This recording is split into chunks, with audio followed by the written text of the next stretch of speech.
There's a pretty one, Ulysses.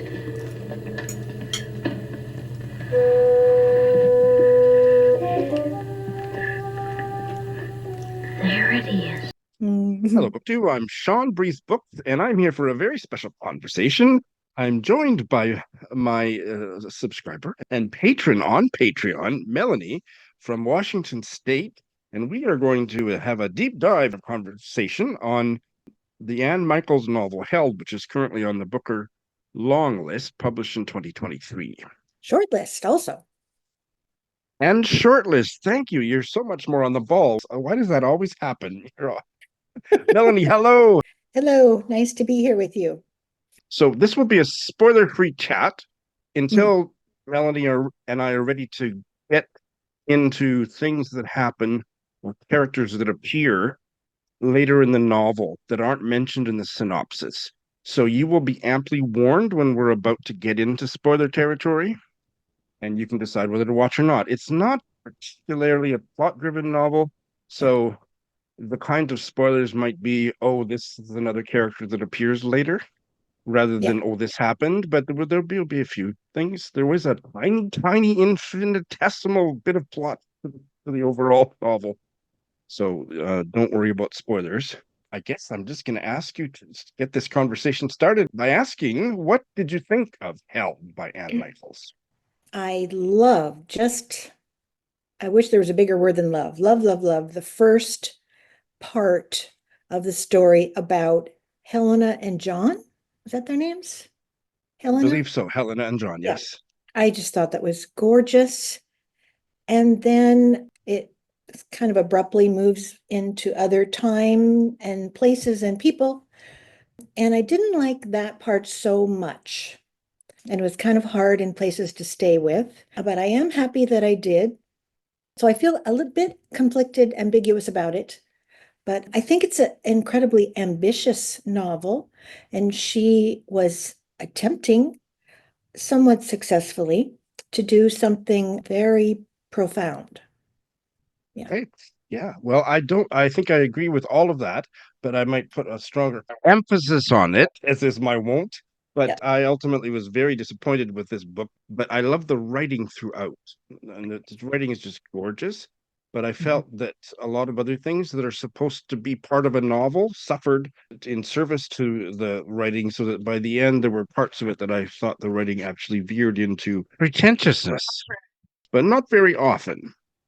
But I would agree with you that I loved that first part. That first story with John and Helena was gorgeous. And as a standalone thing, that would have been one of the better works of fiction I've read in a long, long time. It was just absolutely gorgeous. Yeah. Anne Michaels, I think, wears too many hats when she writes. I mean, I think she's a philosopher. I think she's a poet. And those things really detract from her ability to spin a novel that actually hangs together as a novel. So ironically, I'm not sure that held together very well. But I can't rant about it. I thought it at some points when I was finishing it yesterday, oh, I want to do a rant review. Oh my God. But no, there's so many things about it that were gorgeous and that would appeal to many a reader. This is the Marmite book of the Booker list. Absolutely. Why do you think it's on the short list? That's a good question. I think this is the deeply Booker book. The grammar of that sentence doesn't quite sound right, but it would appeal to many a connoisseur of literary fiction, but it goes too far into gorgeous sentences about abstract ideas for me, and I don't need plot in my fiction, absolutely not, but I need characters that I get invested in. And but after that first gorgeous third of it, or however much of it was, I couldn't figure out who most of the characters were, and I couldn't be bothered to find out. You did some scholarly work on that. Tell us Well, about I that. had the same experience where, Hey, lovely people, there are maybe 20 or 45 seconds worth of very minor spoilers coming right now. And then there won't be any spoilers again until the timestamp marked on the screen. So there's going to be two timestamps marked on the screen. One is where this I need a little moment of spoilers ends, and the other timestamp will be where the major spoilers start, and you will be warned again later when that is about to begin. Govern yourselves accordingly. She would, like, for instance, when she's introducing Peter, I think his name was, who was the partner of John and Helena's daughter. I think I have that Right. right. And they explain, or she explains just in a few paragraphs, that he comes from, his father was a haberdasherer, made hats and made textiles of various kinds, uniforms. So I felt expected to get engaged with this character just from a few paragraphs, and that didn't work for me.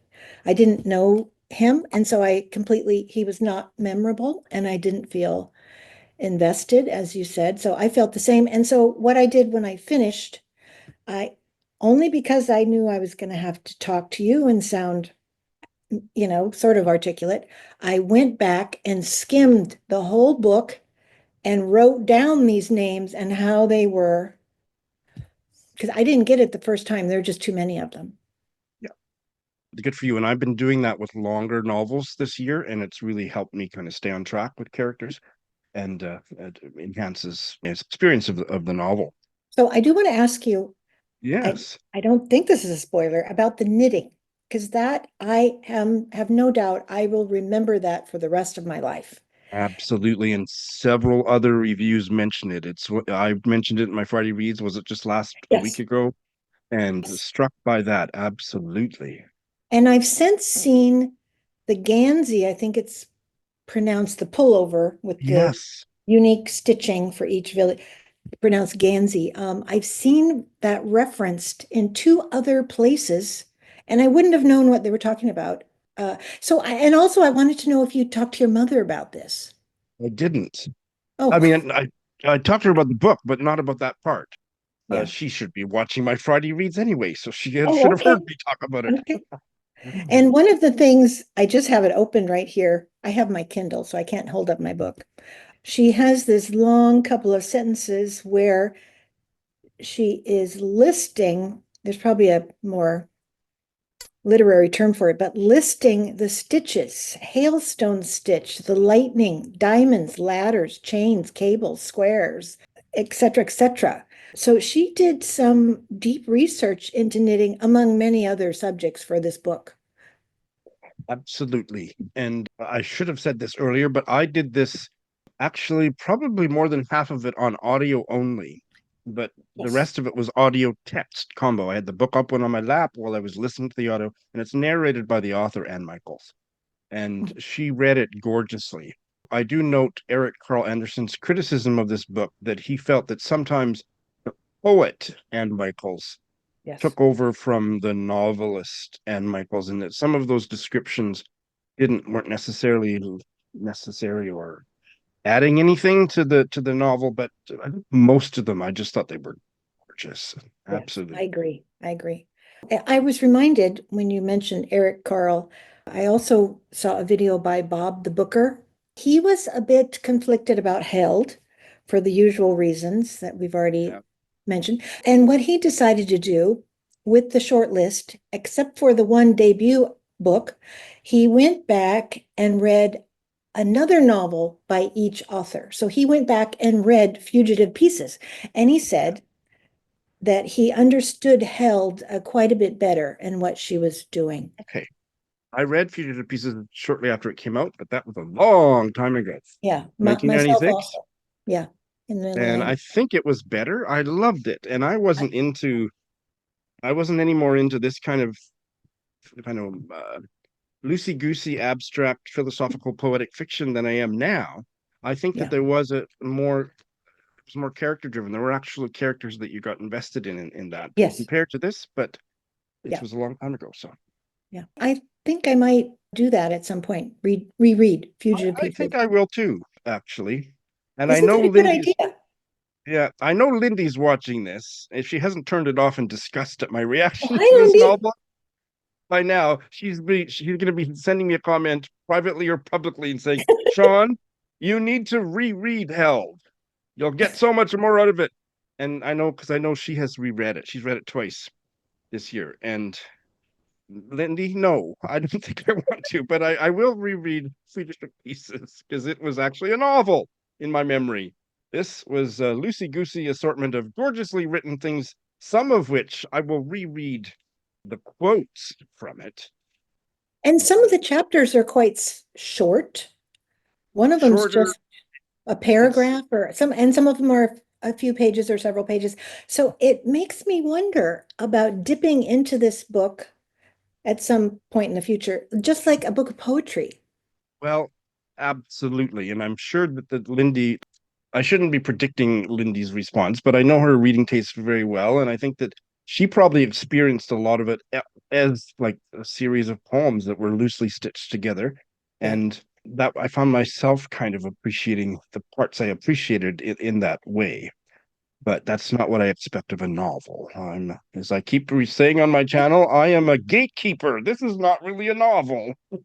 Well, let me ask you then, a century or 2 centuries ago, weren't novels quite different? And the concept of a novel, what is a novel, has evolved over time. You are absolutely right. And there are all kinds of novels. So when I say I'm a gatekeeper, really what I'm saying is these are the boundaries of what I appreciate and what I want to read. I'm not really trying to generalize beyond that, but you're absolutely right. Let's share some of our favorite. Did you mark anything? Like, do you have any favorite quotes from this? I do have a few things.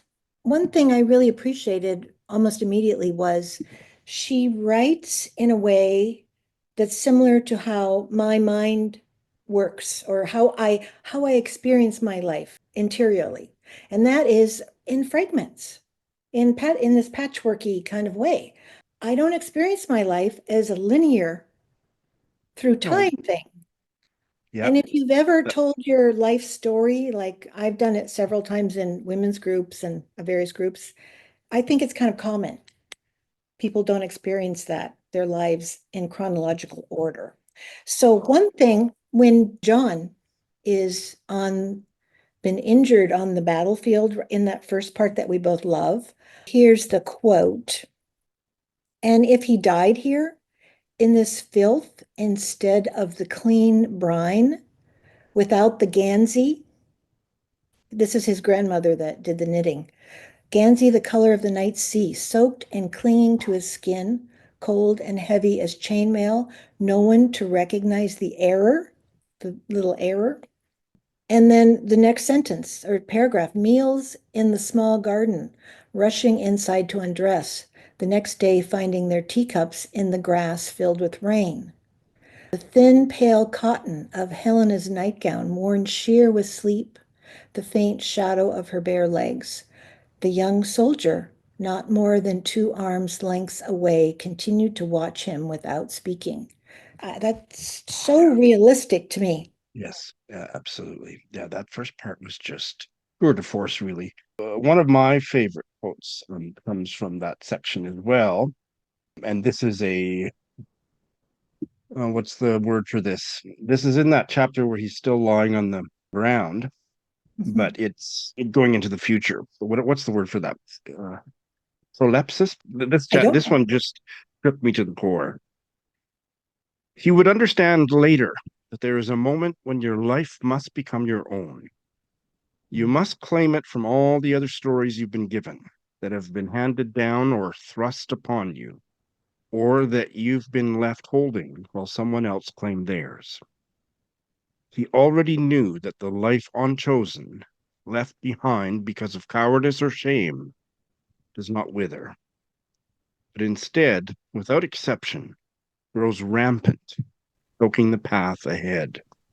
And that is probably one of the truest things I've ever read. I just love Mhm. that so much. Mhm. And rampant reminds me of Margaret Lawrence, wasn't that was an adjective used in such an unusual and powerful way at the beginning of Yeah. The Stone Angel. So that is my favorite. I can't rant about this book because it gave me that paragraph. That paragraph Yeah. was worth the price of admission. Was worth reading till the end. That's right. And there were many more, Yeah. absolutely, right to the end, even though uh, I had stopped following the characters' names because that was just so Mhm. confusing. And it just felt to me that she cared less and less about the characters. So why should I give a who the characters are, and I just enjoyed the writing till the end. Yeah, I agree. Yeah. Alrighty, folks. Well, Melanie and I really feel fairly strongly that this is a novel that's kind of impossible to spoil, but what many a reader would consider spoilers starts now and continue to the end of the video. Marie Curie, what was she doing in there? So you know what Yeah. I was doing? I couldn't follow anything about her in it. So instead, while I was listening to it, I was reading the Wikipedia page to find out what this scandal was. And that was all fascinating, but Oh, so it was a real thing. I wondered about that. it was a real thing. Oh, In okay. 1911, if I got this right, in 1911, it came out publicly that she had had a long-term adulterous Oh, affair.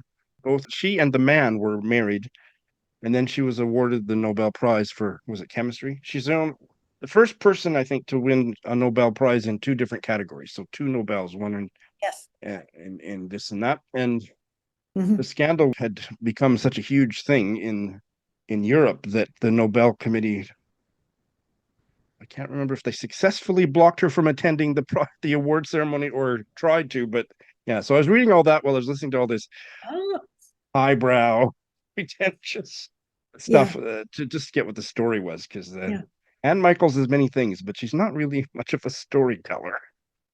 Well, and that part, and that's a good example. And there's a couple of other parts that could have been not there. Oh, What I did it just add? what did this have to do with anything Yeah. going on? But Yeah. that was the most, maybe for me, the most extreme example of what. Yeah. So was I right that Helena is the woman working at the bookstore that poses nude? Yes. That's the same. Okay, that I think I was Yes. pretty sure about that. Yeah. Whatever happened to her? Do we know? No, no, It's I never. She kind of don't, disappeared. It's mysterious. don't know. Because Anna, the very last chapter, which is very in that takes place in 2025, Yeah, is Anna, which is her daughter. But in 2025, she's can she still be she must have alive? been long gone. No, and I so maybe what I thought, if I remember what I thought about that, was that it would have been named after the I wondered great about that, but grandmother or something. yeah, But by yeah, that point, I was kind of past the point of caring because I didn't feel that yeah. Anne Michaels really cared about the characters. She cared Well, about her. I love, as you mentioned a while ago, I love moody, atmospheric novels, and I don't miss not having much of a plot, where some things are left unsaid, where there's some mysterious, where I have to fill in some blanks. I really like that. But this novel is so extreme in that regard that it's hard to hard to Absolutely. continue concentrating on it. To get back to Bob the Brooker, I saw his comment on, I think, one of the other videos, or maybe it was a Bookstagram review of this book Mm, late last night, where he said, "Yeah, when I finished reading the book, I thought, oh, that was really profound, and it was wow, wow, wow." And then a few months later, I thought back to it and thought, I seem to remember there was a war going on.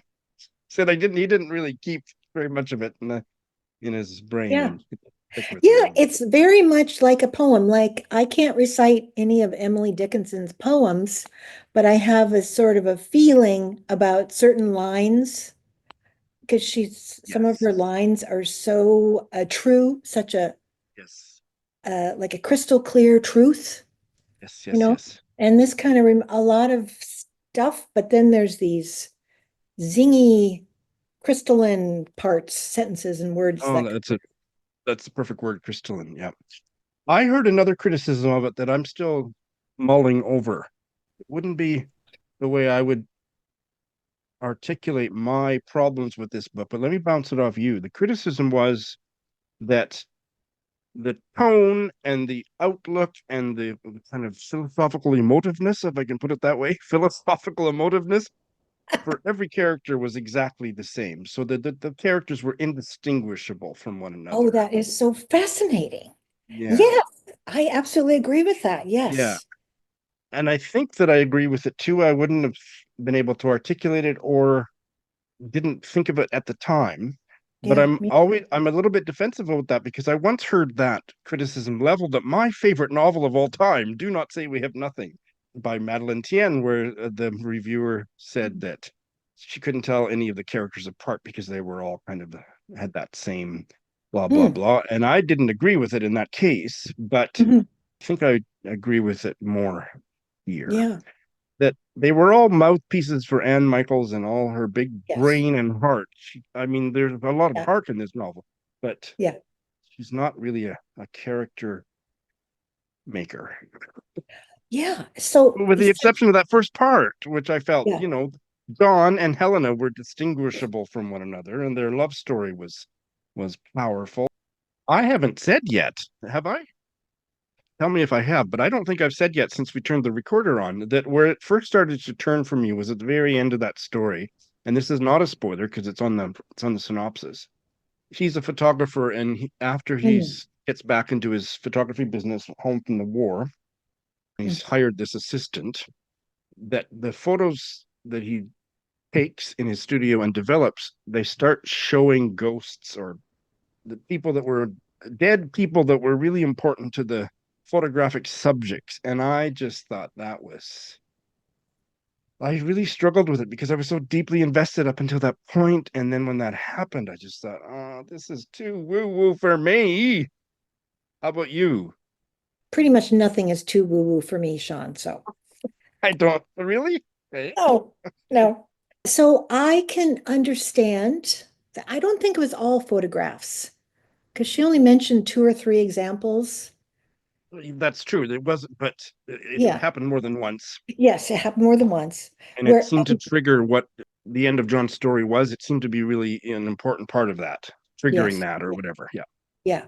So I think one thing the author was trying to do was illustrate materiality and non-materiality, the Yeah. Oh, the absolutely. And there's all confluence, kind. confluence. That would be difficult to write about in English. So this is one way that she's trying to point to that, I think.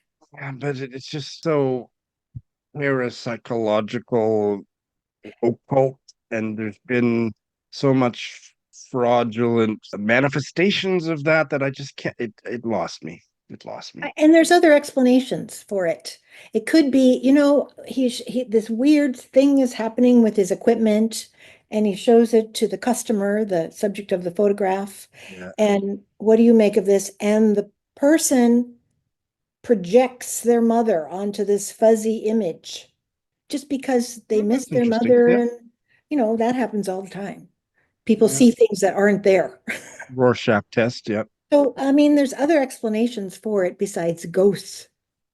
Yeah, but you're kind of bursting my bubble because I was feeling really righteous about my protestation about that Well, part of go it. ahead. You're entitled No, to feel your that's a good feelings. point. That is absolutely a good point. And what did you make of the weird employee that she hired? And what did that There have to was do with something anything? off about him from the beginning, and I couldn't tell. Yes, And then he but what steals was what's he going to do with stuff? them, for heaven's sake? Yeah, The plates with and the it didn't, ghost images. He and that steals. didn't go anywhere unless I missed it. And again, leaving things open-ended for people to wonder about is not necessarily a bad thing, but Yeah. was around the way that story ended where it started to go off the rails for me. Again, Um, it's very similar to real life where people come and go, and maybe you don't know what happened to them. You have no idea. You just lose touch. yeah, So that's true. I want to read another quote, Yes, please. just a few sentences. It's about when Helena's friend Ruth had a baby during the Yep. first part. Yes. So I think this is this. So this is Helena speaking or thinking. Sometimes she said, we don't understand something. Instead, we know it. I love that. I Yeah. held Ruth's son moments after he was born, yet I cannot tell you what I saw. Suddenly, he was present, not just bodily, but where had he been before Ruth and Tom made him? He was suddenly entirely there, as if he had crossed from one state into another, like mist to water, water to ice. That's just gorgeous. Yep. I remember that message. Yeah. Yeah. Yeah, absolutely. So, So some really profound yeah, musings yeah, on yeah. birth and death and love. Lots of stuff. Trauma, trauma, Trauma, grief. Yeah, war. connections felt and unfelt, like conscious and unconscious. I've gotten more of it as I've thought about it and as we've been talking about it. So as I go on, having read it, finished it a few days ago, I'm more and more enjoying it after the fact. Really glad I read It's leaving a marvelous aftertaste. it. Yes. Yes, exactly. Yes. Well, I'm not budging off my feeling, my criticism that it's Great. just not Great. really the kind of novel that I admire, but there are many things about it that I love. So, Yeah. have you read anything else on the Booker list? Do you think this is a deserving winner or not? I have read the Safekeep Mm. and Orbital. I got halfway through. Orbital, it was kind of a snooze for me. What are Isn't the that science other fiction? What the ones? hell is science fiction doing on the Booker list? Jeepers. My What are the God, others? that's I can't disgusting. remember the others. My Friends by Hisham Matar, Yeah, I haven't read that. which I loved. Although it didn't make the shortlist, which is like a sci-fi book advanced to the finals, but the just literary novel of the year didn't. That was God. But anyway, I would be happy with Safekeep winning. Yeah, This I might would too. win because it's the perfect literary novel for many a reader, but it Mhm. would be a very contentious. Eric Carl Anderson always does a live thing, the winner, and if Oh, this book yes, I've wins, I seen can that. just imagine his face. And I would be sharing that facial reaction. I think I've only read those two off the short list, Safekeep and Held. And I will say with no reservations that Safekeep is the better book, and I enjoyed it far better. I have not read Creation Lake.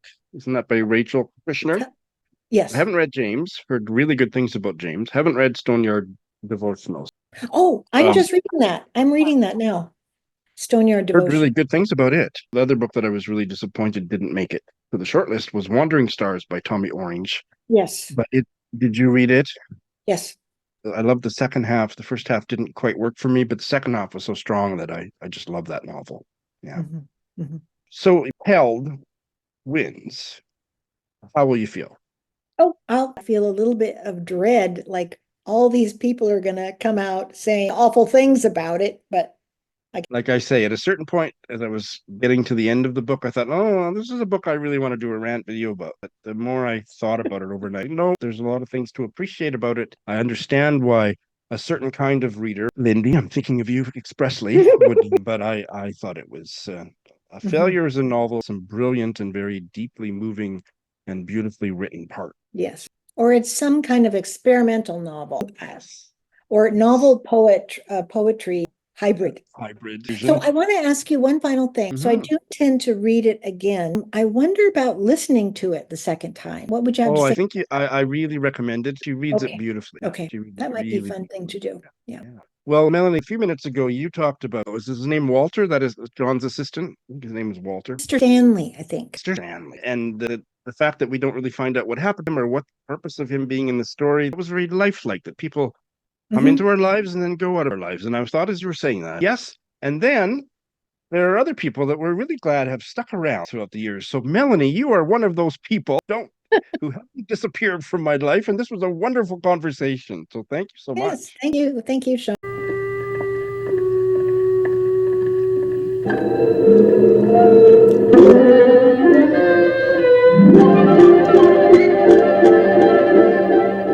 And deeply grateful. And I should have mentioned in more detail that this is a benefit of that top tier Patreon thing where Yeah. those patrons can do buddy reads with me, a couple buddy reads or something. I don't intend to. I'm really Uh, happy that we read, although we both have conflicts with the novel, that we read a really interesting, high quality novel with Absolutely. a lot of meat to Absolutely. it. A lot of meat to it and a lot of Yeah. things to discuss. Yes. Yes. Thank you for that. You were the one that suggested it, and I pounced on it because I wanted to read it. Yeah. Thanks, Melanie. Great. Thank you, Shawn.